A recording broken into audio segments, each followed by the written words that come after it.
So in today's video, we're going to be comparing the Uzi versus the MP5. And there's been a lot of debate with this recently, especially since pro players started actually using the Uzis within their scrims and inevitably will probably use them within their actual pro matches. So because of that, I decided to go ahead and take a little bit more of a deep dive on both the Uzi and the MP5, compare them head to head. We're going to look at recoil patterns, damage profiles, and we're going to compare them. We're going to look at the base ammo that they both come with, and we're also going to look at their specialty ammos. So the MP5 is going to be the 10mm rounds, and then for the Uzi we have the .41 AE rounds that we're going to go ahead and compare and contrast and see which one's better for both multiplayer as well as Warzone. And then I'll go ahead and make some recommendations based off what we cover in the video. If you do find the video helpful in any way, do me a favor hitting that like button. We do have a goal in today's video of 2,000 likes, which you guys have been crushing. And if you're brand new or just not currently subscribed and are looking to find your way back, double check to make sure you are subscribed with notifications on. So let's go ahead and start off with recoil patterns. This is all the different recoil patterns for the MP5. We have the base MP5 all the way across here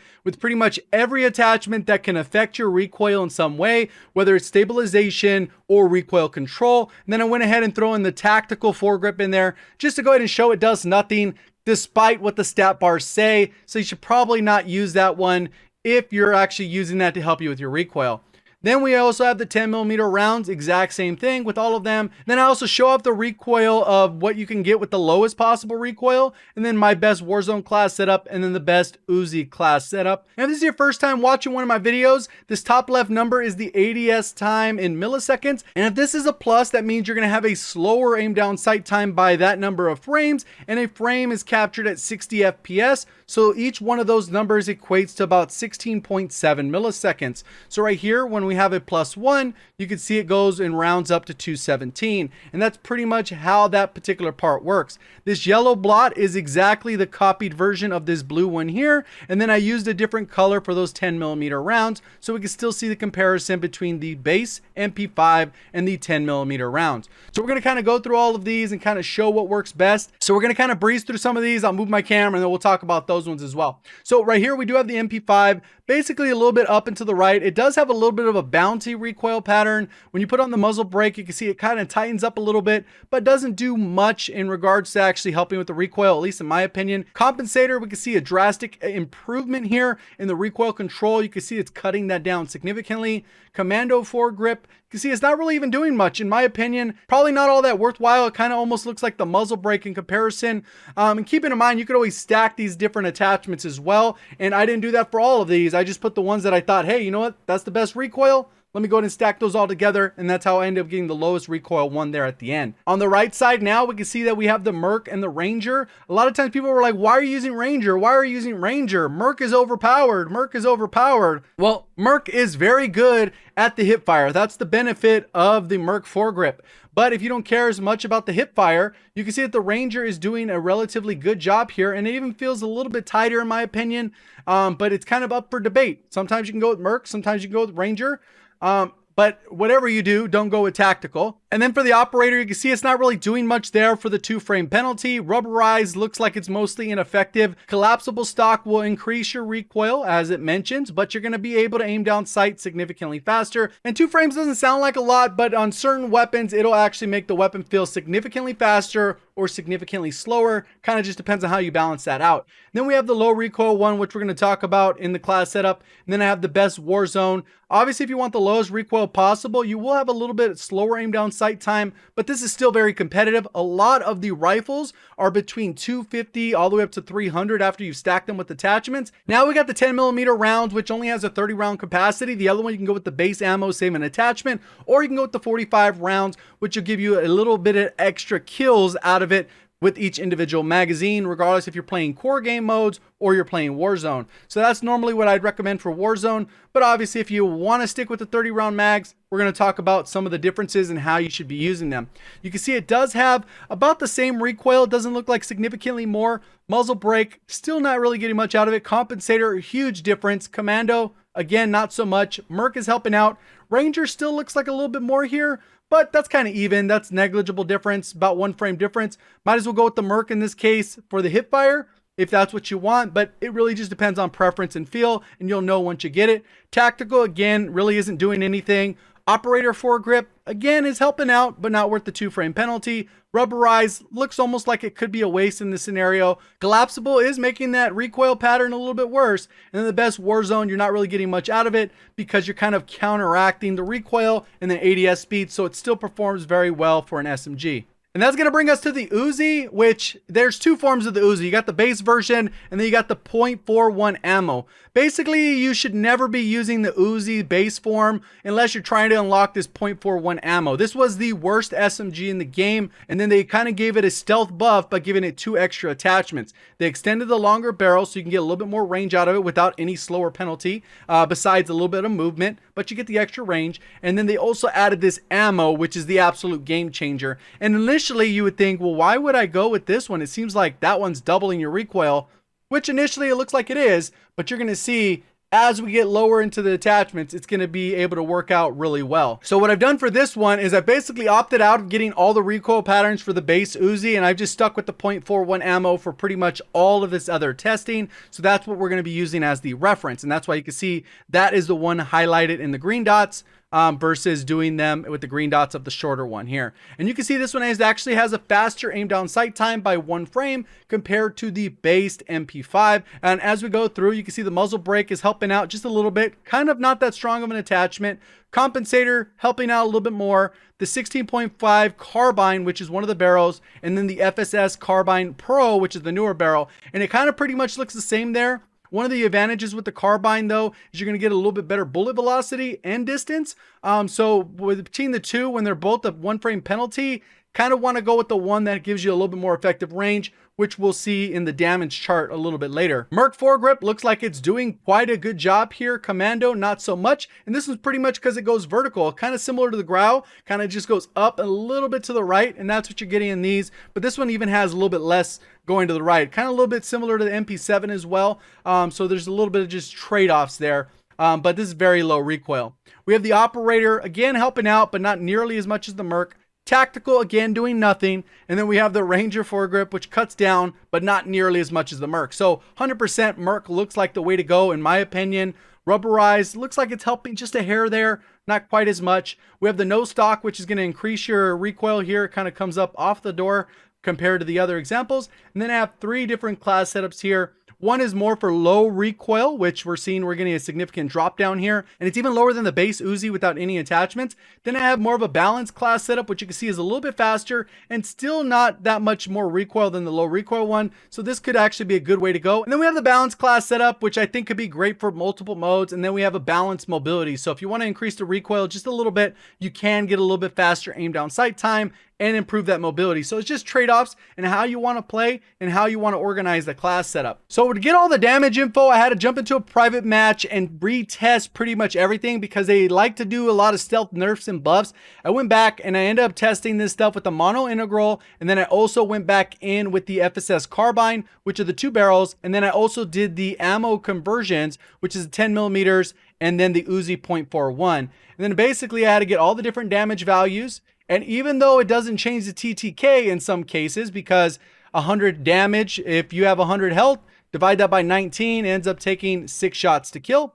17 damage, it takes still 6 shots to kill. So in some of these instances, they're a little bit harder to track. So you have to get, so for a lot of these, you have to shoot them in different parts to get different values and test different ranges. And it is very tedious, but the payoff is we get this wonderful graph. So we'll go ahead and start off with core game mode so we can have that comparison. We have the MP5 chest, Uzi chest, which that's the base ammo. Then we have the 10 millimeter rounds for the chest, and then the Uzi for the chest. So keep in mind, you could go with the extended mags on these. So that's sometimes the advantage. Maybe in hardcore, that would make sense. So you just get more bullets. When it comes to these individual ones, we're only going to be restricted to 30 bullets as well as 32.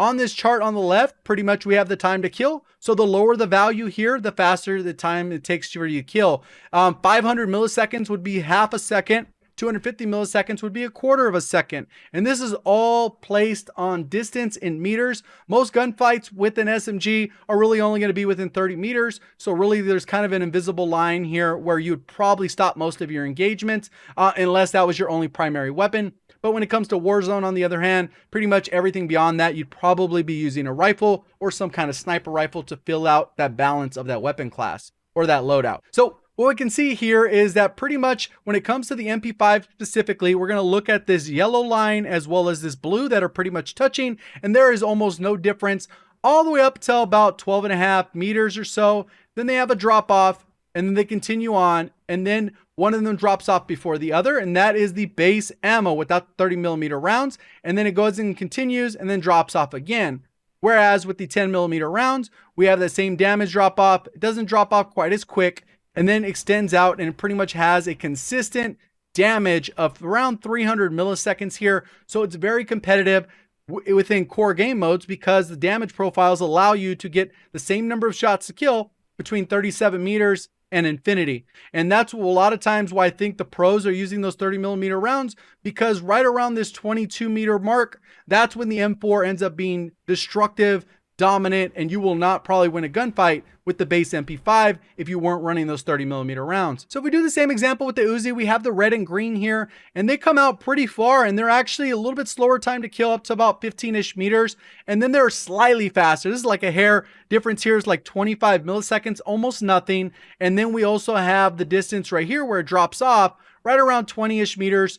The base Uzi will drop off, and it'll drop off to right around where the MP5 is with the 10mm rounds. Right around 30 meters, it drops off again. And then once it drops off again, the TTK starts going into the dirt, and it never recovers. When it comes to the specialty rounds, and this is actually one of the best features, is up to around 35 meters, the Uzi is giving you a consistent time to kill with the specialty ammo, then drops off, and then pretty much is tied with the 10mm rounds all the way up to about 57 meters, and then it drops off, and then the MP5 takes over. So it's really going to come down to preference at this individual range, which really you shouldn't be using an MP5, and then you got to kind of compare here. So it really kind of comes down to preference, because half this distance up to 30 meters, the MP5 is pretty dominant, and then the other half, the Uzi kind of takes over and stretches a little bit further, and it really depends on how far you want to push those ranges. We can compare the same thing when it comes to Warzone, and what you'll notice is the graph is very similar. It just stretches out a little bit further because the damage values are still pretty much the same. And one thing I'll point about this graph that is particularly important compared to the core game mode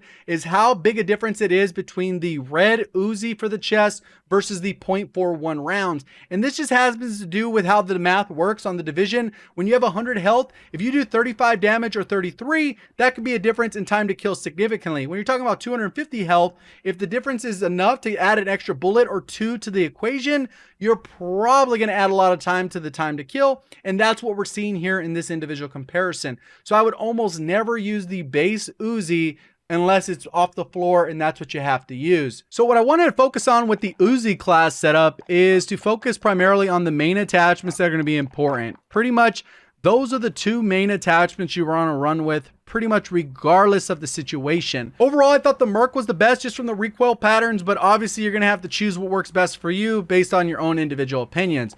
Then based off of that, you could run a couple different things. Obviously, if you're going to run in Warzone, you probably want the monolithic suppressor. Just gives you a little bit extra range, but primarily it's going to keep you off the minimap. So that is a good way to go for Warzone. And then this next part really comes down to your preferences. If you want a little bit faster aim down sight, go with the stippled grip. It's going to shave 1 frame off your ADS speed.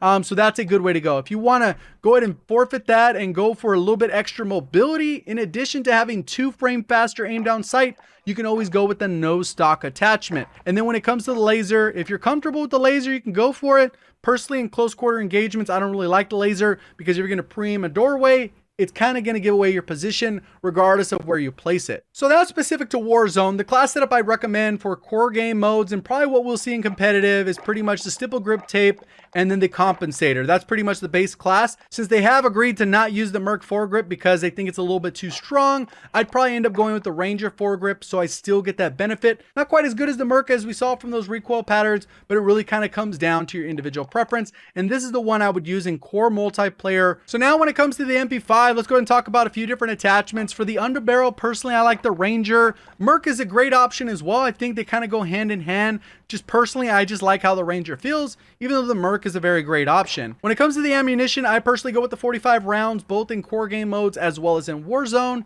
But if you want to go with the 10mm rounds, they're still a great option. You just got to really understand what you're sacrificing for those extra 15 bullets that you could be having with the 45 round mags. So the next one causes a lot of debate.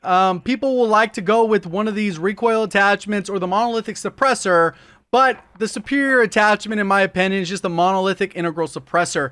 Pretty much this gives you all the benefits without as many of the downsides, pretty much any of the other attachments. In the last video where I covered the MP5, a lot of people said, what about the subsonic? It decreases your bullet velocity, which means it decreases your range and makes it a little bit harder to track targets as they get further away. So I wouldn't recommend that attachment pretty much for anything unless you're playing on a really small map, maybe shipment, but that's kind of a one-off. If you want to go with recoil specific, you can go with rubberized grip tape here to help with that recoil control, and then you can go ahead and equip sleight of hand, combo that with the 10mm rounds since you have less in the magazine. If you want a little bit faster movement, one way you can go is to go ahead and go with the stipple grip tape and then also include the FTAC collapsal, which will increase your recoil a little bit, but it'll allow you to have a little bit better mobility, which is a lot of time what you're going to use with your secondary when you're playing in Warzone. So which gun ends up being better? Personally, I think in core game modes, the Uzi might actually be better when you have those .41 rounds because you get that consistent time to kill. And I think that's what a lot of the pros are going to gravitate towards,